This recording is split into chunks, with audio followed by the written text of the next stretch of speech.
International Relations Minister Naledi Pandor says government is deeply concerned about the humanitarian crisis unfolding in Ukraine. She's calling for an end to the war. This comes as South Africa abstained from a vote to suspend Russia from the UN Human Rights Council. Let's go back to Silindelo Masikane now, who was at the briefing, and she joins us now live. Sli, earlier I was asking you, does this then show that South Africa still abstains, chooses its position rather of mediation? Certainly so. South Africa and its position is that negotiation is the only way to get over this war. And they're saying that the deepening humanitarian crisis is obviously a cause for concern, saying that the position that South Africa is taking to not vote when it came to the vote yesterday at the UN General Council to basically kick Russia out of the Security Council, that is not a positioning that they don't care about what's happening in Ukraine, but they believe that by pushing Russia further away from bodies that can hold it accountable is not the way to go, and is actually going to, make Russia believe that it's a law unto itself. So they believe that the only way in order to resolve this crisis is certainly by dialogue as well as mediation, and saying that South Africa is more than willing to facilitate those kinds of discussions. Let's take a listen. We have been clear that we adopt an independent view as to how we vote. We cannot be directed by anyone as to how we should vote on behalf of South Africa.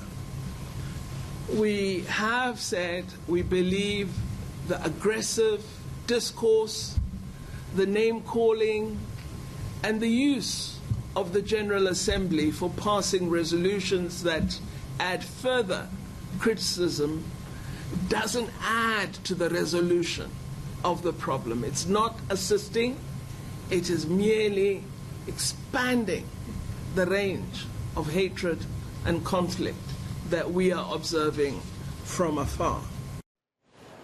So, Sli, I do believe that there was also mention of how the UN and how it deals with different wars, inconsistency around that. Can you elaborate further for us?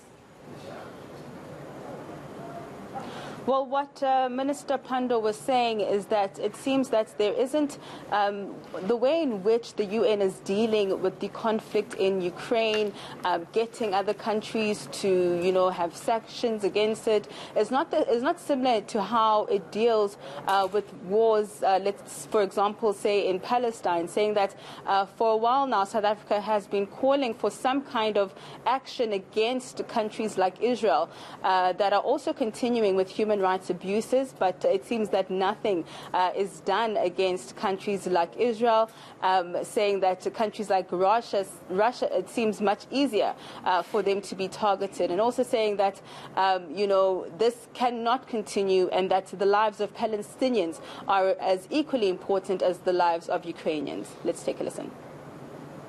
We believe there needs to be a consistency in the approach of the international community to all countries that violate international law. When Israel launched sustained offensive military operations against the Gaza Strip, killing hundreds, flattening homes, burying civilians under the rubble, and devastating the well-known dilapidated infrastructure in such a small and densely populated area, the world failed to respond in the same way that it is now responding on Ukraine. We don't see Palestinians as different from Ukrainians, but the way that the world community is reacting, it suggests that Palestinian lives matter less than the lives of Ukrainians. Did the minister make any mention of South African students who are still possibly in Ukraine?